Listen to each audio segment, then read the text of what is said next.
Olá, boa noite, queridos irmãos, queridas irmãs. Sejam todos muito bem-vindos a mais um episódio do Colégio dos 12. Nós estamos aqui no MAP, no Movimento de Amor ao Próximo, essa casa bendita que tem nos proporcionado os estudos em torno dessas personalidades tão marcantes do Evangelho de Jesus. Nós estamos falando dos discípulos, 12 discípulos, né? E só relembrando, é um compromisso meu aqui, de a diferença entre discípulo e apóstolo, né? Discípulos são todos aqueles que diretamente estudaram com Jesus, não é? Aprenderam a boa nova, o Evangelho, diretamente com Jesus.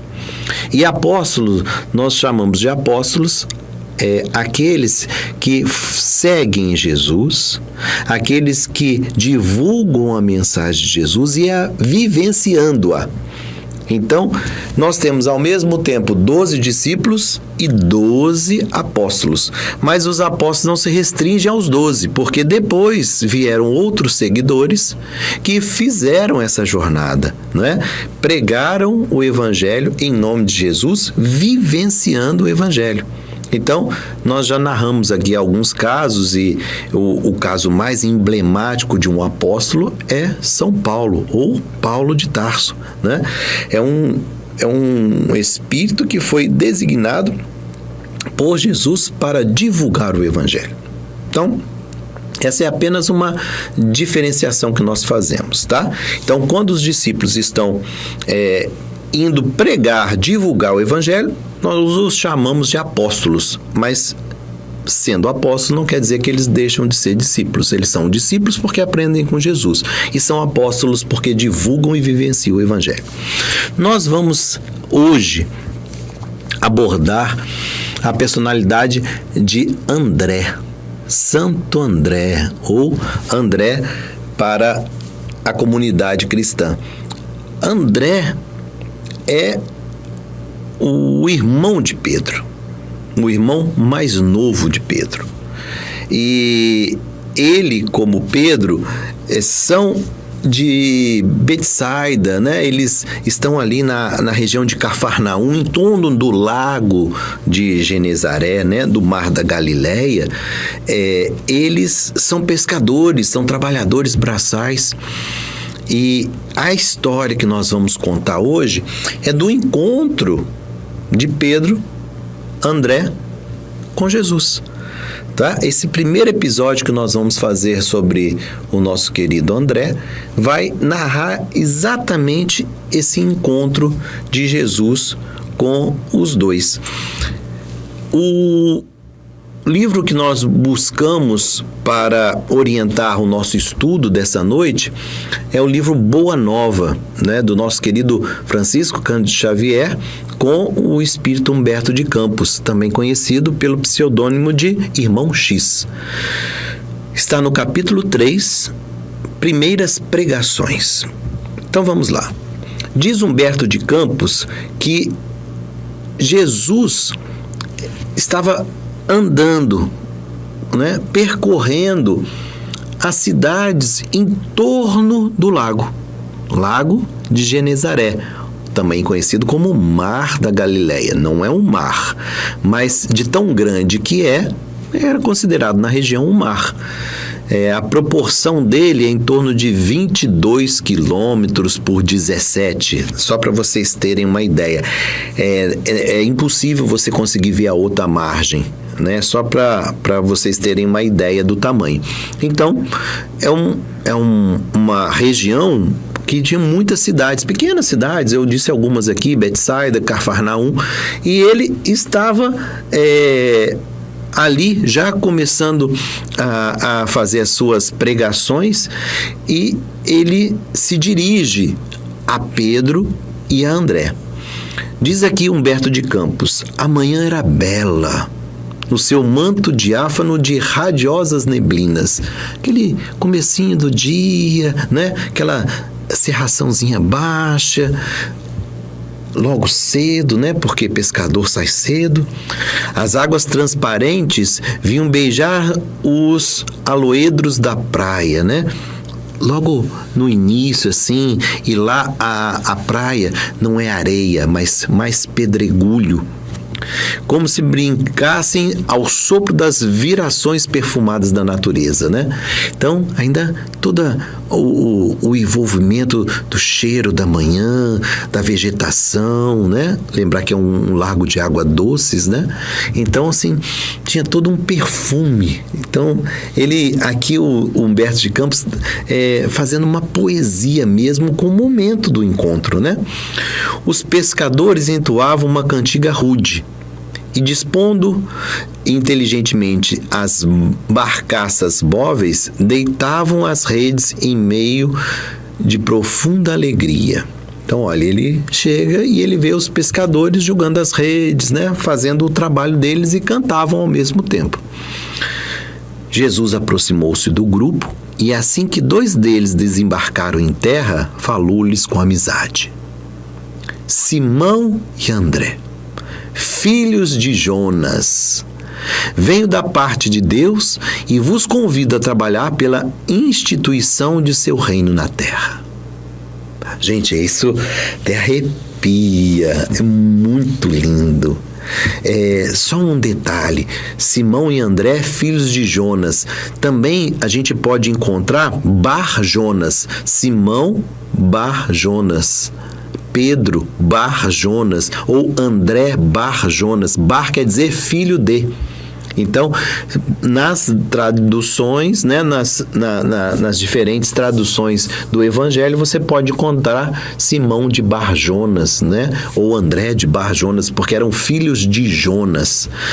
Ele anuncia para os 2: eu venho da parte de Deus e venho convidar a trabalhar na implementação, na instituição do reino de Deus na terra.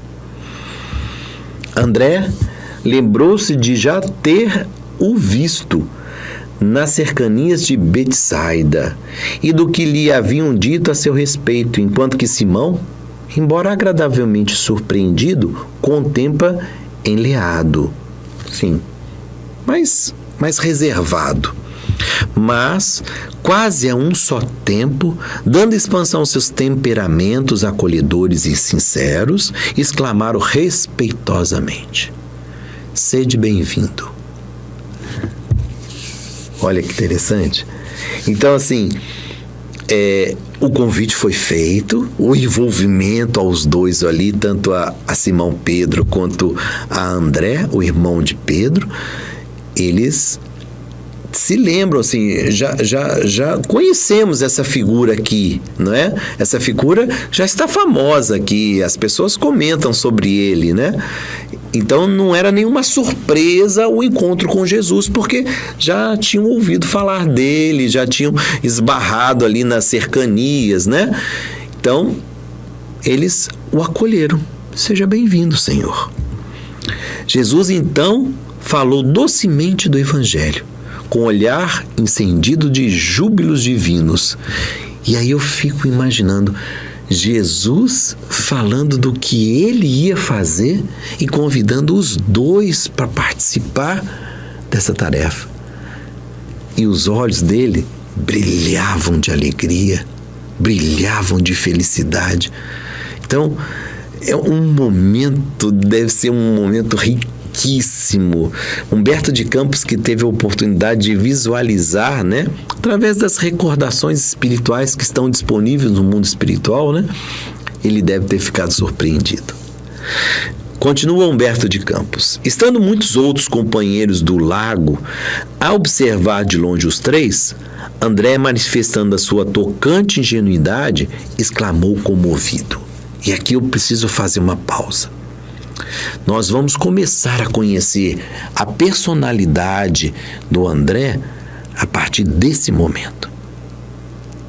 E é interessante, porque nós precisamos compreender quem são esses discípulos, para que a gente entenda a dificuldade que eles passaram. Todos eles. Todos eles, enquanto aprendizes da Boa Nova, do Evangelho, passaram por muitas dificuldades, porque a mensagem era de origem divina. É algo que estava muito acima da nossa capacidade como seres humanos de entender. Lógico que, voltando aqui àquele episódio de Filipe que fala com Jesus: Senhor, mas o seu evangelho é algo inalcançável, é como se fosse um sol esplendoroso que nos cega. E Jesus disse: não. O sol jamais vai perturbar. As estrelas jamais perturbam. Então, não é o que vem de cima que perturba. E aí ele, naquele dia que eles sobem a montanha, Filipe e Jesus, ele falou assim: Filipe, o que te atrapalhou na caminhada da planície até o alto do monte não foi o sol. O sol te ajudou, o sol foi teu amigo. O que te fez parar várias vezes durante a caminhada? E o Filipe responde: foram as pequenas pedras, os seixos, aquelas pedrinhas pontiagudas que entravam no meio da sandália e obrigava a eles a parar a caminhada, tirar as sandálias e fazer a asepsia dos pés. Você está vendo? Os pequenos problemas do mundo é que nos impedem a marcha até o alto. E não só. O sol nos ajudou sempre. Então, o Evangelho tem essa característica de ser uma mensagem de grande esplendor. E ele sempre vai nos ajudar. A dificuldade está na nossa caminhada até o alto. E é essas dificuldades que nós temos que enfrentar. Então, quando ele se encontra com os dois, ele está exatamente propondo esse evangelho. Mas nós vamos perceber quem era o André pela resposta. E olha o que o André responde: um rei, porque ele falou que ia implantar um reino de Deus na terra. Um rei? Mas Cafarnaum, que é a cidade onde eles viviam e pescavam, existem tão poucas casas. Entenderam? De que reino André está falando? Ele não entendeu, ele não compreendeu a dinâmica que o Cristo ia implementar. Ele não conseguiu captar que é um reino das ideias, um reino do pensamento, um reino filosófico, né? Um reino de expansão dos sentimentos, do intelecto, não é? Ele não conseguiu pensar isso. A única coisa que ele pensou é reino físico, material. E eu falei assim: mas vai plantar um reino aqui em Cafarnaum? Tem pouquinhas casas. E olha, a maioria das cidades nessa época não passavam de 2.000 pessoas. A maioria delas tinham entre 1.000 e 2.000 pessoas. Eram aldeias, né? Nazaré, onde Jesus nasceu, tinham 800 pessoas na época de Jesus. Então, nós precisamos ter essa dimensão histórica, mas o que nós estamos procurando aqui é o perfil.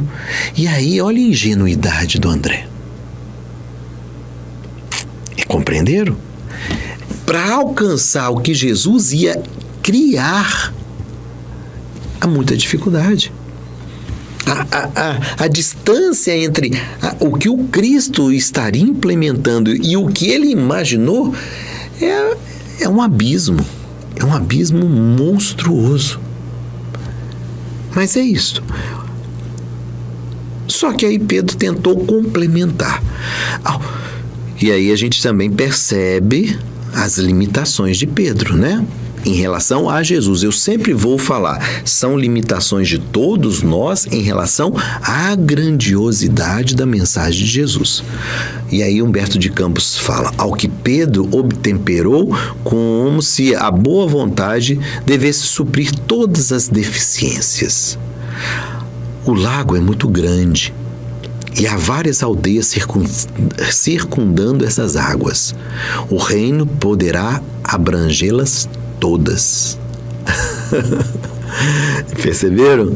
Então o André falou assim, mas Cafarnaum é tão pequenininha, Senhor, vou implantar um reino aqui. Aí o Pedro tentando melhorar a situação, mas André, tem outras cidades em torno do lago, às vezes ele vai implantar nas redondezas, pronto. Então ele tentou ampliar um pouquinho mais, falou assim, vai ser o lago todo, não vai ser só Cafarnaum. Não é? E isso mostra a limitação do que eles estavam pensando. Estavam pensando no reino físico e Jesus falando de um reino divino. Não é?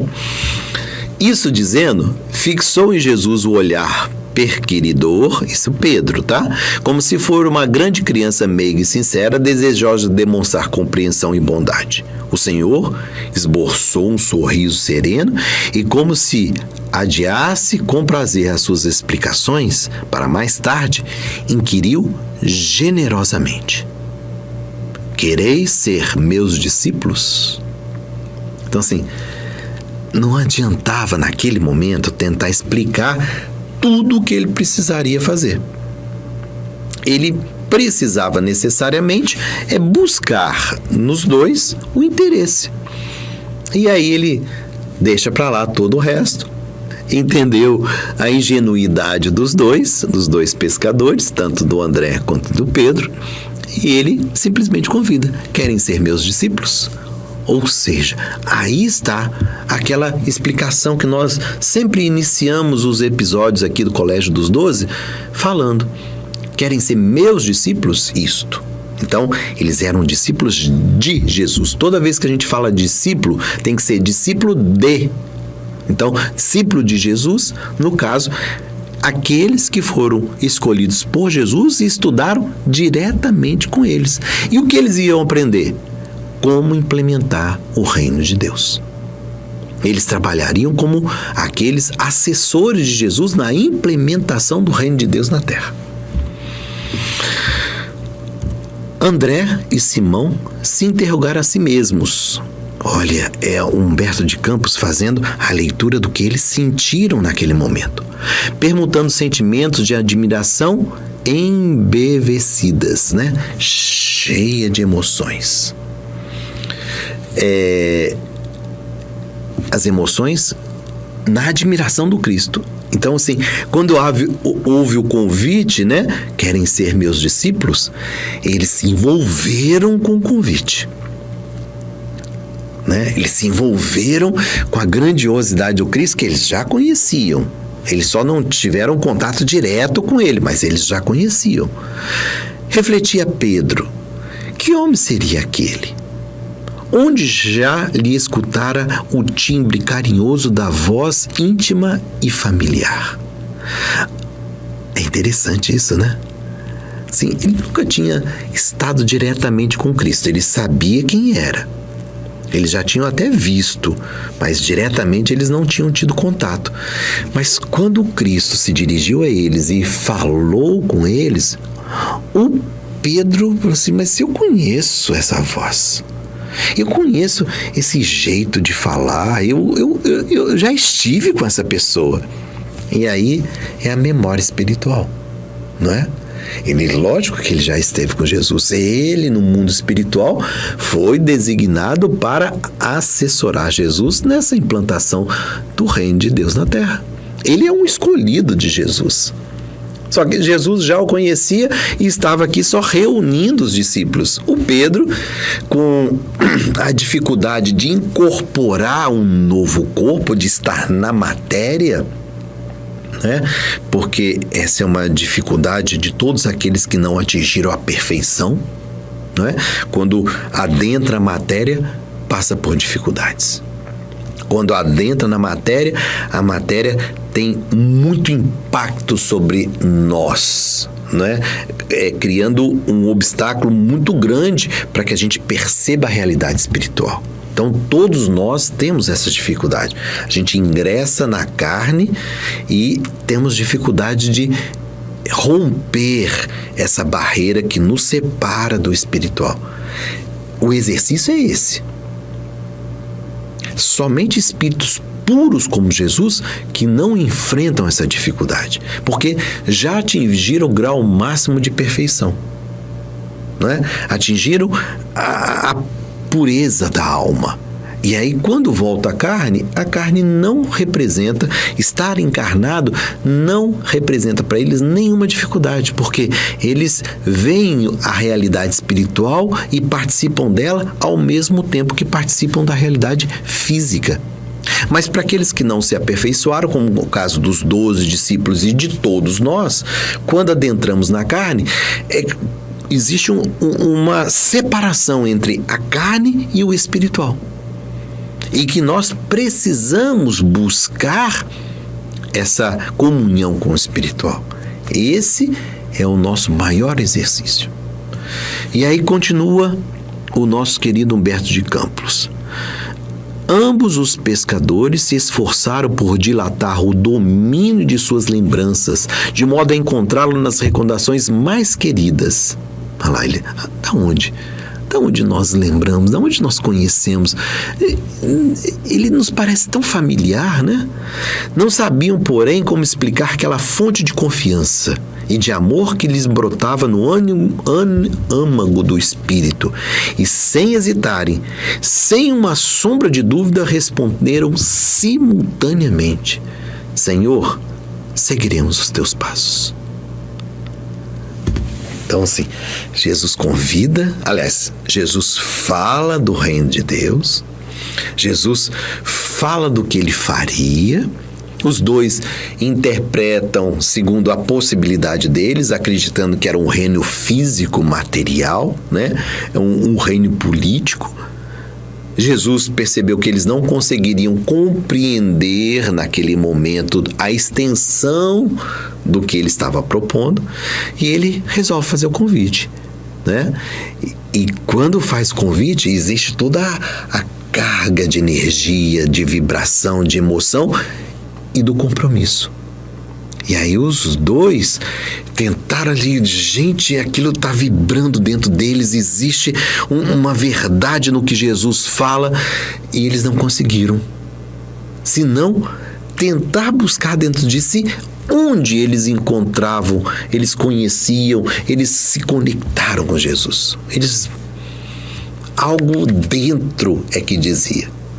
E confiando nesse dentro, né, nessas emoções, nesses sentimentos, eles responderam: sim, seguiremos teus passos. Jesus os abraçou com imensa ternura. Como os demais companheiros se mostrassem admirados e trocassem entre si ditérios ridicularizadores, o mestre, acompanhado de ambos e de grande grupo de curiosos, se encaminhou para o centro de Cafarnaum, onde se erguia a intendência de Antipas. Eu acho interessante, e isso acaba mexendo com a gente, porque aqui também aconteceu. Ele fala dos ridicularizadores. Se a gente voltar 2000 anos, as expressões de carinho, de afeto, não é? de ternura, elas não aconteciam de forma pública. Não é? Existia todo um senão com cada uma dessas demonstrações de afeto. E o que aconteceu quando eles responderam a Jesus: Senhor, seguiremos os teus passos? Jesus os abraçou. Então, olha só, dois homens se abraçando efusivamente, carinhosamente, em público, em meio aos pescadores. Eu fico imaginando que hoje teria reações gracinhas, dois homens se abraçando, algo parecido com isso, coisas jocosas, machistas, algo parecido com isso aconteceu. Eles foram ridicularizados, os comentários brotaram ali espontaneamente. Jesus não se incomodou, os dois também não se incomodaram, todos ficaram extremamente curiosos. Ele chega aqui nesse grupo de pescadores, chama 2 e convida para ser discípulo dele, e os 2 aceitam. Olha que interessante. E, necessariamente, passam a seguir Jesus. Jesus se dirige ao centro da cidade, ao centro da aldeia, dessa comunidade, Cafarnaum. E lá ele se dirige à intendência de Antipas. E para quem não sabe, ele estaria indo de encontro a um funcionário, um publicano. Mas nós vamos deixar essa história para um outro momento. O importante que para mim ressaltou aqui na figura inicial de André. Primeiro, a condição de um trabalhador braçal. Segundo, a limitação dessa visão que ele tinha de mundo e de como ele reagia às experiências no mundo. Não é? Falou de um reino, implantação de um reino, ele logo imaginou um reino político, um reino administrativo, um reino físico. Por isso ele pergunta, mas Cafarnaum tão pequenininho, tão poucas casas? Nós estamos falando de uma vila de pescadores, gente. É isso mesmo, Senhor? Ele se assusta. Ele não consegue entender a dimensão do que é o reino de Deus. Eu acho que até para nós mesmos, até hoje, quando fala reino de Deus, do que nós hoje aqui, 2021, o que nós pensamos quando fala reino de Deus? Você está pensando na Terra? Será que a gente está pensando no sistema solar? Nós estamos pensando na galáxia? E todos os dias, os cientistas, os astrônomos descobrem novas galáxias, né? Novas constelações. Aonde é esse reino de Deus? O reino de Deus abraça tudo que existe no universo. Não existe uma parte do universo que não tenha a presença de Deus. Segundo André Luiz, nós estamos em Deus como um peixe está dentro do oceano, dentro da água. Nós vivemos em Deus. Então, quando Jesus fala de um reino de Deus, Jesus tinha uma dimensão muito maior, porque ele não falava só, eu falei aqui de galáxias, né, de constelações, nós estamos falando de um plano material. Porque ainda existe a extensão espiritual do reino de Deus. Quando o André e o Pedro ficam buscando aqui na mente, da onde eu conheço esse homem? Porque eles já conheciam. Eu conheço o timbre da voz, eu conheço a forma dele falar, eu já conheço. Como que ele conhecia? Uma única existência, não é isso que muitas pessoas acreditam? Uma única existência. Como pode? E aí, nós lembramos que existe a dimensão espiritual. Eles, André, Jesus, se encontraram no mundo espiritual e programaram essa vinda na Terra. Por isso que quando Jesus fala, e é um espírito de tanta grandeza, marca na gente. Marcou nele no mundo espiritual, e quando ele chega aqui, ouve Jesus falando, ele fala, eu já conheço. Eu já senti essas emoções que eu estou sentindo com ele. Eu tenho uma confiança nele que eu não sei explicar.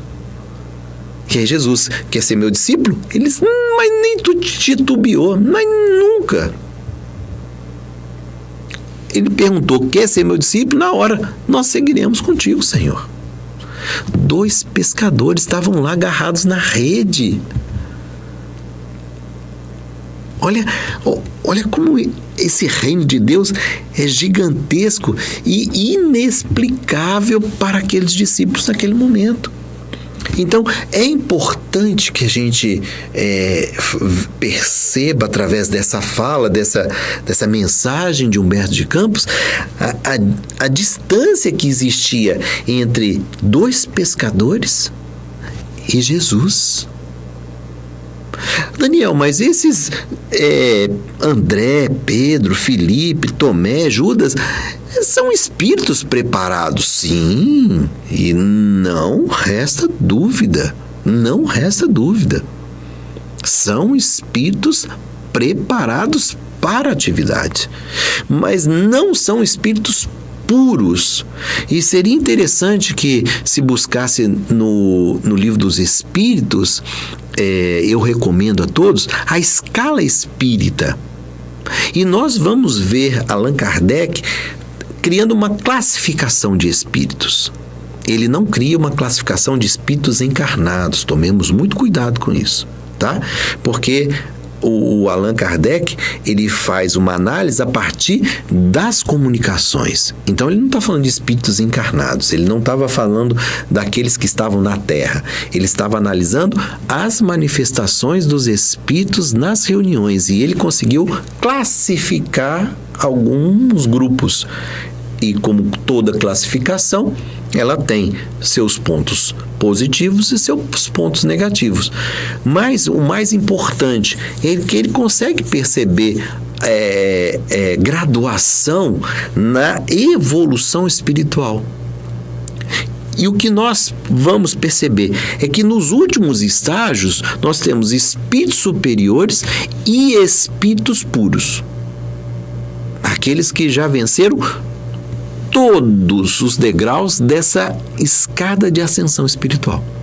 Espírito puro não se corrompe. Espírito puro não erra. Espírito puro já venceu todas as barreiras que o separavam da perfeição. Então, é o caso de Jesus. Ah, Daniel, mas depois que chega a perfeição, são todos espíritos iguais? Não, eles continuam se aperfeiçoando. Só não existe a perfeição como Deus. Deus é perfeito. Então, nós podemos ser perfeitos quanto espíritos. A perfeição de Deus é outro assunto. Então, enquanto espírito, Jesus chegou à perfeição. Então, no corpo físico, Jesus não teria nenhum impedimento para perceber a realidade espiritual. Por quê? Porque ele já venceu todas as barreiras que nos prendem à realidade material. E os discípulos? Os discípulos, ainda que sejam espíritos superiores, não venceram todas as barreiras. Eles podem ser espíritos superiores em uma área, por exemplo, e não ser em outras. E isso cria dificuldade. Como nós, eu estou falando por mim, eu não falo por ninguém, sempre falo por mim. Então, assim, o Daniel tem dificuldades? Sim, como ser humano. Né? O Daniel erra? Daniel erra. O Daniel sabe que errou? Muitas vezes sim. O Daniel consegue se corrigir? Nem sempre. Por quê? Porque como aprendiz eu ainda estou tentando. E eu ainda estou testando aquilo que me é confortável. Então, o que nós fazemos é pouco a pouco ir avançando nessa escada de evolução, né? Nós estamos pouco a pouco evoluindo. E nós precisamos nos sentir confortáveis e acreditar que o que nós escolhemos hoje é maior do que o que nós temos. Enquanto o que nós temos for maior do que o Evangelho tem a nos oferecer, ou nos trouxer mais vantagens, a gente sempre vai optar pelo que é material, pelo que é imediato. Nós teremos que, pouco a pouco, perceber que o que o Evangelho tem é muito maior a nos oferecer do que o que nós já temos. Daniel, mas o que você tem?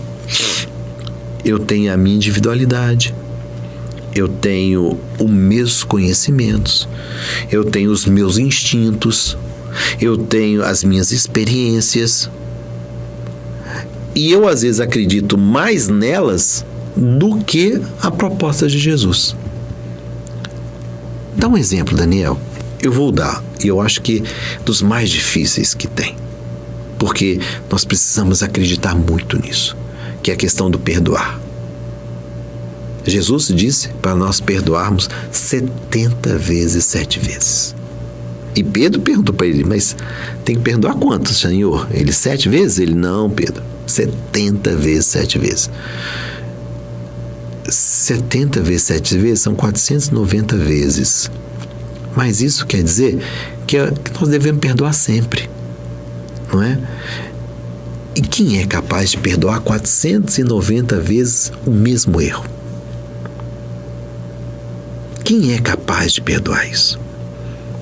Daniel, você perdoa o seu irmão 490 vezes? Faz outra pergunta. Daniel, você perdoa sua esposa 490 vezes? Eu vou responder fundo e vou dizer, passa para outra pergunta. Aí você vai me perguntar assim, Daniel, você perdoa seu filho 490 vezes? Eu consigo.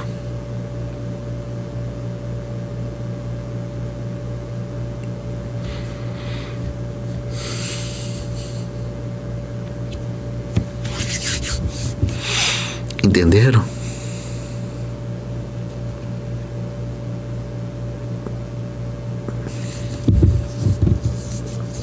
Me perdoem a emoção.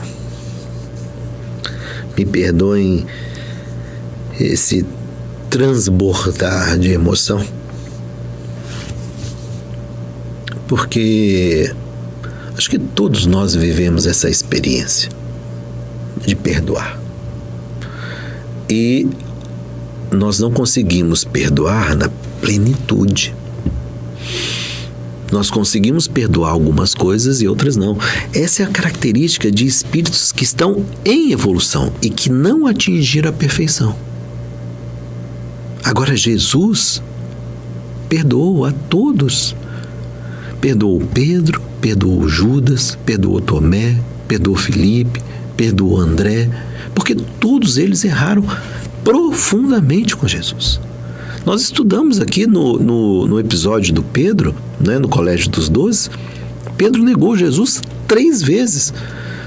E ele disse, Pedro, nós somos muito mais frágeis do que perversos.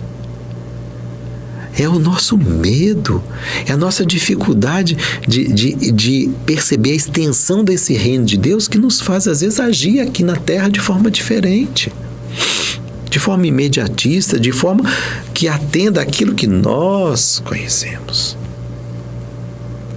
Então, para nós que estamos aqui nesse estudo, entender que esses companheiros tinham dificuldade de visualizar esse reino de Deus é muito importante, porque nós também temos dificuldade de perceber a extensão desse reino de Deus e da mensagem de Jesus. Nós precisamos todos os dias tomar um golinho. Todo dia é homeopático, todo dia uma dosezinha do Evangelho. Porque se nós semearmos o Evangelho nos nossos corações todos os dias, lá na frente há de frutificar alguma coisa melhor, não é? Se nós colocamos essa plantinha do Evangelho em nós e não regamos, ela não se desenvolve. Ou se nós deixamos a terra dos nossos sentimentos abertas, sem cuidar, sem plantar uma semente nova, é só o que existe de velho que vai brotar. Então, cabe a nós o exercício diário de plantar sentimentos novos, plantar ideias novas, princípios elevados, para que a longo prazo isso venha a dar frutos. Mas a gente sabe, plantando a semente hoje, amanhã ela não dá fruto. Nós vamos ter que cuidar dessa semente, dessa terra. Existe todo um período de desenvolvimento e que requer muito cuidado de todos nós. Por hoje é isso. Um grande abraço a todos. Paz e bem, paz e luz, paz, muita, muita, muita paz para todos nós. Até o próximo episódio.